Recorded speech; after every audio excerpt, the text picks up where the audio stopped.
ছোট ভাইটা আমার বড় ভাই, আমি ছোট ভাই। সুতরাং আমাদের যাই পড়ছে মূল কথা নয়, আমরা আগে ছিলাম, এখন আছি, ভবিষ্যতে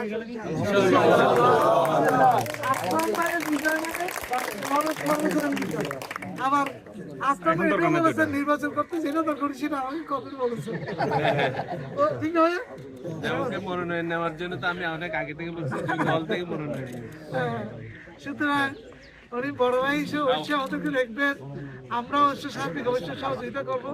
সেই হিসেবে আমরা ভ্রাতৃত্ববোধ, ভালোবাসা, সম্মান, শ্রদ্ধা সবকিছু থাকবে ইনশাআল্লাহ। বাংলাদেশের অন্য কোথাও যেখানে যেটা হবো, আমরা চাই আমাদের মধ্যে কোনো অবস্থা ঐক্য যাতে বিনষ্ট না হয় এবং পারস্পরিক যেটা শ্রদ্ধা ভালোবাসা আছে সেটা থাকবে, সার্বিক সহযোগিতা অবশ্যই থাকবে ইনশাআল্লাহ। সবাই মিলে আমরা সীতাকুণ্ডকে এগিয়ে নিয়ে যাবো।